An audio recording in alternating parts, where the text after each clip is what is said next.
네, 무릎탁도사 박지원 전 청와대 비서실장과 함께합니다. 어서 오세요. 무릎탁도사 무릎탁치게. 일이 없습니다. 아니 무릎탁도사께서 탁 치는 게 없으면 어떡해요. 없으니까 오늘 날씨가 조금 풀린 것. 혹시 그 심사가 좀 혹시 좀 불편하십니까? 예. 실장님? 왜냐하면 제가 이렇게 여쭤보는 이유가 이제는 이제 박지원 전 국정원장에 대해 이런 보도가 많이 나오더라고요. 서훈 전 안보실장 엄청나게 많이 나왔죠. 구속된 다음에 예. 연락 받으셨어요? 아직 안 받았습니다. 왜 이렇게 뜸들이는데요? 뭐 변호사들하고 얘기할 수도 있고 네. 또 저는 언젠가는 나가겠죠. 부르긴 부르겠죠. 부르겠죠. 그래요? 저를 안 부르고 넘어갈 검찰이 아니잖아요. 왜 그렇게 보세요? 뭐 저는 유명세가 있으니까 또 제가 불려 나가야 MBC 시청률도 오르고 청취율도 오를 거 아니에요? MBC가 왜 여기서 상관이 있어요? 저를 잘 보도해 주니까. 아 그래서 예, 알겠습니다. 제가 기분 나쁜 것은 제가 있던 국정원이 인사 학살이 이루어지고 있는 거예요. 그 좀 이따 좀 집중적으로 좀 여쭤볼게요. 요거 마무리하고 일단 서훈 전 실장에 대해서 구속영장가 발부된 거에서 어떻게 생각하세요? 글쎄요. 이후 여하를 막론하고 서훈 실장은 우리나라 최고의 남북 관계의 실무적인 경험, 경륜, 정책, 특히 네트워크가 가장 좋으신 분입니다. 미국의 정보기관이나 일본, 중국, 전 세계 정보기관들과도 네트워크가 좋습니다. 그럼 정보기관의 특성상 네트워크가 굉장히 필요한 건데 저는 윤석열 대통령도 남북 대화를 지금 원하고 있잖아요. 했을 때 굉장히 필요하신 분인데 이런 자산을 이렇게 꺾어버리면 대통령이 바뀌었다고 해서 꺾는 것은 바람직하지 않다. 그리고 실제로 그분으로부터 제가 지시 받는 입장이었지만은 그런 지시 없었고 그런 보고 없었다. 저는 분명히 말씀드립니다. 그런데 어제 인터뷰 때 하태경 의원은 조작이라고 단언을 하던데요. 그분의 생각을 제가 하태경 의원 얘기까지 제가 그냥 말하지 않죠. 네. 대답할 가치가 없다는 말씀이신가요? 가치가 없다는 게 아니라 또 그분이고. 그건 이제 하태경 의원의 생각일 뿐이다. 그렇죠. 네. 문재인 전 대통령이 한 번은 입장문을 발표를 했고 한 번은 페이스북에 글을 올려서도 입장을 발표한 바가 있는데 네. 문재인 대통령이 지금 주목하고 있거나 염려하는 부분은 뭐라고 생각하세요? 저는 윤석열 정권이 처음부터 용공 문재인, 비리 이재명으로 설정해놓고 전 정권과 야당을 탄압하고 있다. 그럼 애시당초 문재인 전 대통령을 겨냥하고 있었다? 저는 처음부터 문재인 대통령을 겨냥하고 있다. 칼날이 그리 가고 있잖아요. 예. 그럼 문재인 전 대통령도 조사할 거라고 전망하시는 거네요? 저는 지금까지 나온 모든 것을 보면은 없다. 조사할 수 없다. 해서는 안 된다. 해서는 안 된다. 예. 근데 만약에 그 검찰이 조사 시도를 한다면 문재인 전 대통령 어떻게 대응을 할 거라고 전망을 하십니까? 저번에 그 감사원 서면조사 시도처럼 거부할 거라고 보십니까? 저는 거부할 것으로 봅니다. 거부해야 된다고 생각하십니까? 예, 거부해야 됩니다. 그래요? 뭐 전직 대통령에 대해서 조자령이 헝칼 쓰듯 검찰권을 남용해서는 안 됩니다. 그리고 일부 어떤 칼럼에 보면은 박지원의 진술이 문재인 대통령을 향하는 바로메타가 될 것이다. 이런 내용의 글이 있었어요. 왜요? 그러면 제가 가서 무슨 진술을 해야 문재인 대통령이 조사당하죠? 제가 문재인 대통령한테 하실 말씀이 없어요. 지시 받았다 뭐 이런 거. 지시 받은 적 없어요. 그래요? 그럼 아무튼 그 문재인 그 전 대통령이 입장문을 통해서 뭐 그 군이나 경찰 등의 어떤 그 것들을 직접 보고받고 최종 승인을 했다. 이런 지금 대목이 있잖아요. 이건 어떻게 이해를 해야 되는 거예요? 저는 수용한 것으로 네. 그렇게 보았습니다마는 그 문제에 대해서 전직 국정원장으로서 드릴 말씀이 없습니다. 알겠습니다. 이 정도는 이 정도로 하고요. 지금 조금 전에 말씀하셨던 국정원 고위직에 대해서 뭐 엄청나게 지금 대기발령 조치를 내렸는데 이거 왜 그런 거예요? 그 1급 부서장 숫자 자체가 비밀입니다. 아, 몇 명인지가. 그렇죠. 그런데 이미 언론에 보도됐으니까 저도 말씀드리지만은 1급 부서장 27명을 전부 처음에는 대기 발령했다가 이제 거의 퇴직을 시켰습니다. 전원입니까? 1급 전원? 네, 그리고 몇 분은 대기 발령으로 조사를 하고 있다고 그럽니다. 아무튼 대기 발령 대상자가 전원입니까? 1급 전원? 1급 전원이죠. 오. 네, 그리고 퇴직시켰고. 예. 그런데 이제 4, 5개월 만에 허리를 이루고 있는 2급, 3급 100여 명을 또 대기 발령했다. 무보직. 그런데 제가 알고 있기로는 처음과 지금 합치면은 상당히 더 많은, 제가 숫자는 밝히지 않겠습니다. 네. 사람들의 2, 3급이 지금 무보직으로 대기 발령돼요. 이분들은 해직은 못 시킵니다. 해고는 못 시킵니다. 왜냐하면 공무원법에 의거해서. 그리고 어제 저녁 CBS 박재홍의 한판 승부에 나와서 하는 얘기를 들어보면은 굉장히 정확하게 짚고 있더라고요. 누가 한 얘기예요? 예? 누가 어제 그 프로에 나가서 프로에 나와서 CBS 논설위원 아, 예. CBS 논설위원이 예, 그렇게 얘기를 하는데 이제 2, 3급 인사를 하면 4급, 5급을 해야 돼요. 예. 그래서 4급 인사도 지금 어떻게 할 것인가 이런 식으로 한다고 하면은 정권이 바뀔 때마다 이러한 보복 인사가 있어서 되겠느냐. 아니 1, 2, 3급이면 핵심 중에 핵심이잖아요. 그렇죠. 책임자들이죠. 이제 그 허리를 받쳐주는 이 4급 이 사람들까지 인사를 하면은 그럼 누가 이래요? 국정원이 제대로 일을 할 수 있겠는가. 예. 대공 업무를 강화했다. 음. 강화한다. 라고 했으면은 과연 문재인 정부에서는 대공 업무를 하지 않았는가. 근데 아무튼 대기 그런데 발령 그 내용에 대해서는 제가 구체적으로 얘기하면은 정보기관 얘기이고 또 제가 전직 국정원장으로서 바람직하지 않기 때문에 네. 여기까지 얘기하겠습니다. 아니 근데 어떤 안보 공백도 와서는 안 되고 정권이 바뀔 때마다 이런 보복 인사가 이루어진다고 하면은 누가 어떤 공무원이 혼을 바쳐서 일할 수 있겠는가. 이러한 것이 다른 부처로도 이첩되는 그런 신호인가. 알겠습니다.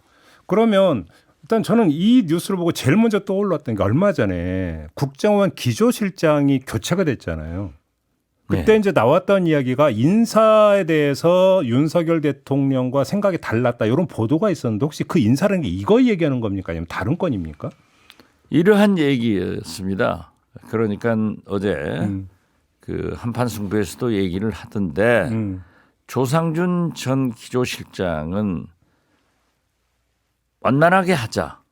조직을 살리면서 하자 했고. 이렇게까지 하면 안 된다. 그렇죠. 그리고 현 원장을 싸고 있는 전직들이 들어와 있는 사람들이 있어요. 이분들은 완전히 바뀐다.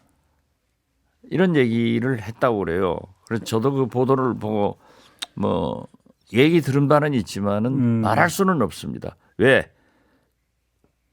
그래도 정보기관이고 제가 전직 국정원장으로서 국정원을 사랑하고 애국심과 헌신을 가지고 일하는 우리 직원들을 존경하는데 저로 인해서 제가 발탁해 가지고 저하고 개인적 인연은 아무도 없습니다. 이 사람들이 저렇게 불이익을 당했다고 하는데 특히 박근혜 정부 때 국내 정보 수집 분석 그리고 정치 관계에 일을 했던 직원들이 사법적으로 처벌받아서 나간 사람들도 있었습니다. 그렇지만 그 사람들이 인사의 불이익을 받아가지고 국정원에서 일을 하고 있는데 저는 몰랐죠. 그런데 보니까 일을 하는 거 보니까는 굉장히 잘하는 사람들이 있어요. 네. 왜 저 사람은 저기 가 있냐? 라고 했더니 과거 박근혜 정권에서 이랬기 때문에 인사 불이익을 받고 있습니다. 이게 무슨 소리냐. 이제 탕평이고 능력 본위로 인사를 해야 될 것 아니냐. 예. 그래서 그러한 사람들을 제가 발탁해서 주요 보직에 다 넣었어요. 굉장히 중요한 보직에 그분들이 다 들어가 있는데 만약 그때 제가 발탁하지 않았으면은 지금 윤석열 정부에서 발탁돼 가지고 5년간 잘할 것 아니냐. 그런데 저 때문에 제가 발탁해 가지고 불이익을 당하면은 이게 있을 수 있는가? 그럼 보수 정권에서 잘 나가다가 일 잘해서 진보 정권에서 발탁됐다고 하면은 그 기간이 얼마나 됐다고 저렇게 무자비하게 전원을 해버리면 되겠어요? 자, 그 여기서 아까 이제 잠깐 했던 그 CBS 논설위원한 분 그분이 했다는 이야기 중에 하나가 뭐냐면 지금 국정원의 실세는 김준영 원장 비서실장이다 이런 얘기를 했다는데 맞습니까? 저도 그렇게 듣고 있습니다. 그래요? 예. 아니 이분이 그 백그라운드가 어떻게 이렇게 실세인 겁니까? 그분이 제가 있을 때 인수위원회에서 파견 요구를 해서 인수위원회 제가 면접을 해서 보냈어요. 아 원래 이제 국정원에서 일하던 사람인데 국정원 일하는 사람이죠. 인수위로 파견 나갔다. 파견 나갔죠. 그러니까 아마 그 윤석열 정부 외교안보실하고 라인이 좋았던 모양이죠. 그 갔다가 이제 인수위 끝나니까 돌아와서 현 원장의 비서실장을 한 것으로 알고 있습니다. 네네. 그랬다가 뭐 승진을 해서 다른 보직으로 갔는데 그 한판 승부에서도 그렇게 아주 실세다. 그분이 다 한다. 그런 얘기를 하는데 그 내용은 제가 잘 모르겠습니다. 근데 여기서 저는 이렇게 되면 아주 궁금한 게 하나가 그 조상준이죠 전 그러니까 그렇죠. 기조실장 이분도 윤석열 대통령이 상당히 신임하는 그 실세 중에 실세다 이런 언론 보도가 많이 있었거든요. 그렇습니다. 그런데 그러면 이 김준영 원장 비서실장한테 이른바 속칭 언론이 흔히 쓰는 표현은 밀렸다라는 겁니까? 어떻게 봐야 되는 겁니까? 제가 당시에도 얘기를 했지만은 현 김규원 원장과 조상준 실장이 인사를 가지고 충돌을 했다는 거예요. 네. 그래서 두 안이 올라갔는데 그래도 윤석열 대통령이 원장 손을 들어준 것은 저는 조직을 위해서 잘했다. 그런 평가를 했습니다. 네. 그런데 이제 조상준 기조실장이 뭐 물러가니까 다른 무슨 얘기를 많은 기자들이 질문을 하더라고요. 뭐 이상한 얘기를. 그래서 난 그건 모른다. 그렇지만 어떻게 됐든 저는 조상준 기조실장이 있었으면은 이 정도는 아닐 것 아니냐. 그런데 대통령의 신임을 받는 기조실장도 국정원 정보기관에 거기에서는 밀리더라고요. 참 복잡하군요. 알겠습니다. 제가 말할 수가 없습니다. 답답하시죠? 답답하죠. 더 안 여쭤보도록 하겠습니다. 말 안 해야 됩니다. 제가. 알겠습니다. 만약 제가 얘기를 하면 또 사급 얼마나 저하고 아는 뭐 저한테 잘 나갔다고 해서 보복을 당하겠어요. 근데 이래서는 안 됩니다. 이 사람들 어디 가서 무슨 일을 하게 됩니까? 그러니까 이제 2, 3급들은 1급은 이미 퇴직을 했고 몇 사람은 무보직 상태로 조사를 받는다고 그래요. 감찰을 받는다고 그래요. 그리고 아니 지금 감찰이면 감찰 사유가 있어야 될 거 아닙니까? 글쎄요. 그리고 이 2, 3급들이 무보직으로 저렇게 되는 것도 어떤 비리가 있어야죠. 그러니까. 무조건 저렇게 해버리면은 아니 100명이 전부 다 비리 있을 건 아니잖아요. 100명보다 훨씬 넘는다니까요. 네. 그런데 이 사람들이 전부 이제 지원 부서 무슨 어디 가서 있는데 아니 세금 낭비고 안보 공백이고 문제가 있는데 제가 또 여기서 얘기를 하면은 더 많은 사급 유능한 공무원들이 보복을 당하니까 알겠습니다. 제가 말을 못하는 거예요. 알겠습니다. 그러나 언젠가는 이건 밝혀질 겁니다. 다른 문제로 좀 넘어가죠. 이렇게 질문 드려볼게요. 그러니까 그 김대중 대통령 시절에 청와대에 계셨잖아요. 네, 그렇습니다. 김대중 대통령께서 청와대에 당시 여당 의원들을 그러니까 불러갖고 만찬하면서 여러 가지 이야기를 한 이런 전례가 많이 있었습니까? 그렇죠. 그 당 간부들을 부르죠. 그러면 지금 야당 윤석열 대통령의 관저로 여당 의원들을 불러서 만찬하면서 이야기 나누는 것은 자연스러운 현상이라고 봐야 되는 겁니까? 어떻게 보세요? 자연스러운데 네. 왜 야당을 하지 않느냐. 음. 그래서 관저 정치는 하십니다. 대통령들이. 음. 제가 제일 이상한 것은 관저 정치를 하면은 여당 사람들하고 은밀한 측근들하고 은밀한 얘기를 할 수 있어요. 하는 거예요. 그런데 그게 낱낱이 다 밝혀지는 그 왜 다 공개가 될까요? 이런 그게? 허술한 정권이 어디 있어요 도대체. 왜 공개가 난 돼요? 지구상에 없다고 생각합니다. 네. 첫째는 윤석열 대통령의 리더십이 장악을 못하고 있다. 그러면 그 관저로 불려간 의원들이 그러니까 언론에 스스로 지금 알리고 있다 이렇게 그렇죠. 보세요? 지금 현재 그러지 않습니까? 이야. 그걸 다 언론에 그러니까 내가 자기 존재감을 어떤 어필하기 위해서 언론에 흘리고 그렇죠. 있다. 자기 몸값을 올리기 위해서 내가 대통령하고 부부간에 또는 가서 식사를 했는데 이런 말씀을 하더라 하고 언론에 공개를 하는 거예요. 그러면 그럴 바에는 차라리 공개적으로 만찬을 하고 오찬을 하고 대변인이 발표해 주는 게 좋죠. 이 자리에서 당권 얘기를 많이 했을까요? 당연히 했지 않겠어요. 당연히 했기 때문에 그게 제일 많이 나오잖아요. 그렇게 보세요. 한동훈 장관 대표 사율은 어떻게 보세요? 그 어제 보로는 약간 잦아드는 것 같긴 하던데. 윤석열 대통령께서 그런 말씀을 했다 하고 육성으로 나오는 것은 아닌데 네. 뭐 장관으로서 할 일이 있는데 왜 그러냐? 윤석열 대통령도 검찰총장 하면서 안 한다고 했잖아요. 나는 검찰총장 한다 했잖아요. 심지어 내 여론조사에 빼달라 이렇게까지 했잖아요. 네. 나중에 대통령 됐잖아요. 지금 한동훈 장관은 오늘 아침에도 여론조사를 보니까 차기 대통령 후보로 이재명 대표가 37.3, 한동훈 장관이 18.6이에요. 두 번째예요.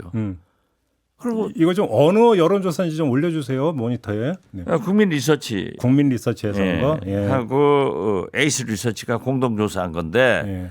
자 어떻게 됐든 그러면서 국민의힘 또는 민주당 관계자들이 이름이 쭉 나열됐더라고요.